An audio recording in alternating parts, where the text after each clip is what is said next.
Thank you very much. It's a pleasure to be here. I'm not sure what's happening. Do you got my, okay, wonderful. So my talk today is about climate change, which I believe, based on my research, is one of the single most important issues that we are going to have to face as a generation, as a species. And if I can have the next one. I really am working on this issue. I'm doing my research, and I'm trying to comprehend what this could possibly mean.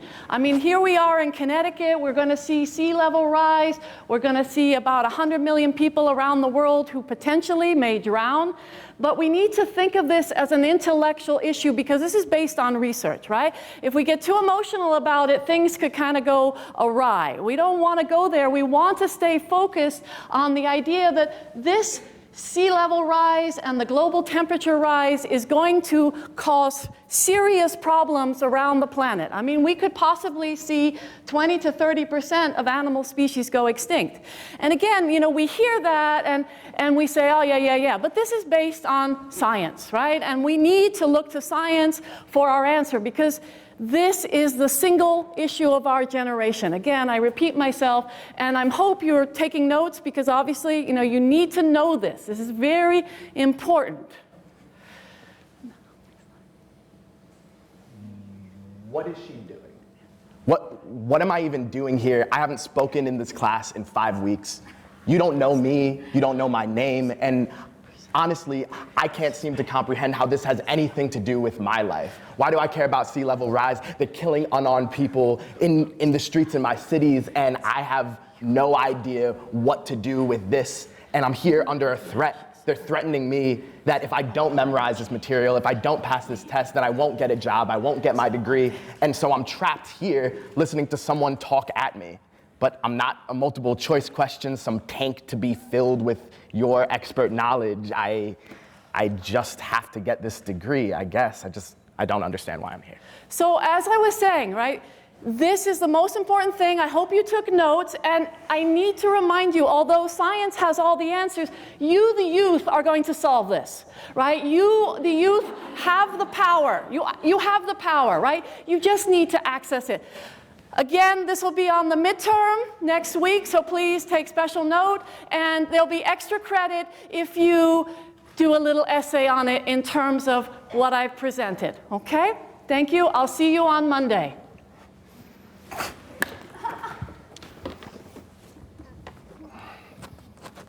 Hey, Devin, how you doing? How's class going? Class looks a lot like that. Class is going in a way where I am constantly in lectures and of like 50 or 60 people getting talked at by professors who don't know me. Wow, and I know you're graduating, and that's such a tragedy to me that you've been in so many classes, the information is so relevant, and yet it's not resonating. There's something missing in terms of how we are transitioning from information to embodiment. Is that right? And nothing about classes is trying to teach me how to embody this information. I find myself in these classes trying to figure out who Devin is in relation to these statistics, in relation to these numbers, and there's no opportunity in a class to even address that. Yeah, and it's amazing that concept of you only learn from who you are. Right? You only learn from where you are positioned in terms of society, and that idea of dynamic perspective, right? That how you see climate change based on being Devin is very different than how I see it based on being Phoebe. But if we can bring those two together in what we refer to and comes from Black feminist theory is intersectionality. And let me just write that down, because I think it's a really important term that could help us sort of understand this in a way that promotes connection between us. Right. And when you start thinking about intersectionality, at least when I start thinking about intersectionality in a classroom, I often come to this place where we might be talking about material in an intersectional way, but we're not doing it in process in an intersectional way. So we can talk about disrupting power dynamics and this classic authority versus obedient student all we want, but if that is the tactic we're using to learn that material, then where are we actually going? Yeah, and that's what's so interesting about intersectionality. If you put it into process, right? And I have come to understand that people learn through process, right? That it's practice in terms of, how do we do intersectionality? As a white, middle-class, lesbian, how do I see climate change versus how do you see it? And when we think of Hurricane Katrina, when we think of who drowned, who was given access, who had resources, who was portrayed as a hooligan, who was portrayed as trying to survive. And those issues in terms of the narrative around climate change are what we are going to see as we go forward as a species. And it's learning how to live in space together, right? We're on this little space here. And how can we work together to solve this rather than through a hierarchy, which is sort of the system, right? The system is creating the problem itself. Right, and as we are moving through these different educational spaces, there's no room for creativity, there's no room for adaptation and application, right? So we are learning all these different pieces of facts, different pieces of knowledge, but have no practice creating anything. There's no creativity involved. Do you want to put that? Because I think, again, creativity is where people get to express who they are, right? And who you are is based on where you're positioned in the social surrounding, in the environment. And maybe I'll add another concept, again, coming out of feminism, positionality. And that's basically where you are situated. So I see this issue from this perspective. It's kind of like, the mice and the elephant, right? I'm looking at tail, you're looking at trunk. And yet the elephant itself is the whole social problem that we have through climate change. Right, and without this creativity, there's no way to shift that. What makes someone create an atomic bomb versus create a new school program versus a new computer program that revolutionizes the world or weaponizes drones? These are all decisions made in the process of creativity, and we're not taught to practice creativity ethically, critically in our classrooms at all. Yeah, I mean, I walk around campus and I feel like this is a stress zone. College runs on stress. And again, when we think about, well, what does stress do to our cognitive abilities? What does stress do to our emotional body that we cannot be present? I mean, here you are saying, hundreds of thousands of people are going to die, and you're like, will that be on the test? And it's like, you're not opening your heart to, well, what does that feel like? Well, and what do I need to do if I care about social justice or if I care about human rights? What do I need to do to respond to this as me, not be you, right? Because your response is yours. And so I'm not an expert, but I am an expert of where I've come from. I'm an expert of my experience. And I'm not an expert of my students' experiences. I am a student of how people learn. And so really, when you look at intersectionality and creativity and climate change, where we get to is this imperative to change the way we teach, not just the content of what we're teaching. I see climate change as the ultimate license for us to say another world is possible. And that world begins in the classroom. That world begins on this campus in terms of saying, I don't want to memorize something. I want to live it. I want to feel it. I want to know it like I know who I am. And I want to graduate knowing my passion, because I believe truth is perspective. Right? And so why are you here, right? Why are you in your lecture hall? Are you there just to memorize, or are you looking for something? Because I believe I'm looking for empathy. I'm looking for someone to see me and let me know that they have expertise, knowledge from outside of my perspective that can help me become who I am. And we're not saying we don't need information. We're not saying we don't need theory. We're not saying we don't need facts. But what are those facts if we don't know how to live them? What are human rights if we don't have empathy? If we don't understand the suffering of another human being, whether they're right in front of you, right next to you in this room, or they're on the other side of the planet?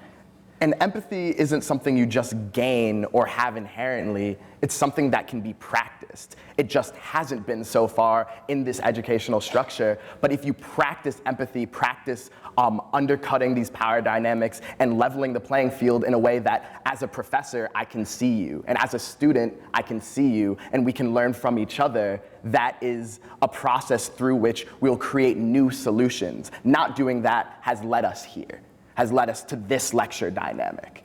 and has led us to disconnect. Disconnect from the species of this planet, disconnect from the insects, disconnect from our own bodies, that we would destroy our life support system, that we would see our phones as more important than trees. I start my students off, I send them outside, go sit by a tree and hold your phone and tell me which is more important to you. And I say, oh, your phone gives you oxygen? Your phone feeds you? Your phone gives you life? And they're like, right? And we have lost perspective because we have put the emphasis on knowledge as a disembodied issue rather than empathy with self, with others, the heart, the mind, the body. When was the last time you were in a class and you raised your hand and you were just like, Professor, I'm bored, right? You pay these professors to try to teach you something that's supposed to apply to your life, and you are sitting there for weeks on end being talked at. And that is not a way to create who you are. I know most of my formative experiences have been outside of the classroom when I'm actually engaged in something that I care about, when I'm utilizing creativity and this knowledge base to create something. There's a secret on campus that students will tell you if you get close to them. They'll say, I learn more outside of class than I do in class. Don't tell anybody. And I'm like, what? What? That is an outrage. That, as a professor myself, makes me feel accountable that I am part of something that needs to change. That we use boredom as a form of violence. We use it to destroy your inner voice. To say, what do you really want to do? What is your skill? Because right now, as a species, we need people with passion. We need people who want to give themselves to something. And it doesn't mean you all have to become majors in the social sciences. You could be an economics major and want to create cooperatives and want to create sustainable businesses that look at ethics, look at humans, look at species, and not just profit. And right now, we're living in an educational system that produces boredom. It is designed to make you bored, to numb you out, to put you to sleep, so that you follow through without question. This boredom to make you disimpassioned about things that matter to you, to make you not feel inspired when regarding your other students, when regarding your peers, your parents, your community, is an act of violence against you as an individual, autonomous, creative being. Like being curious, being creative, being inspired, that's a human birthright. That's how we start. And then they try to systematically take that out of us because it's easier to control, but that issue, that right there, that lack of empathy, that lack of connection between people is what is producing the problems we see today. Speaking of that, instead of looking for connection through your Facebook page, turn to the person next to you. Right now, just turn to them and say, who are you? Say hi, just say something. Shake a hand. Shake their hand. Say ask hi. your name. There you go. Right? There. Something. Right? Excellent. Do we see? Something happens there, right? Look at that. Look at that. The room has changed. The energy has shifted. The volume has increased, which is beautiful. But the energy suddenly shifted, and everybody suddenly became animated because what we want most in the world is connection. We want to feel next to the person. And I tell my students, stop texting, talk to the person next to you. They're the same person. Right? We seem to be scared of intimacy, of empathy, right? You can laugh, right? It's funny. It feels strange to see this. It's scary. It's scary, right? People feel uncomfortable, but it's that right there that needs to shift within the pedagogy. And so we end. Right. Are you awake? Have you woken up? Are you feeling something? Has something changed? Thank you.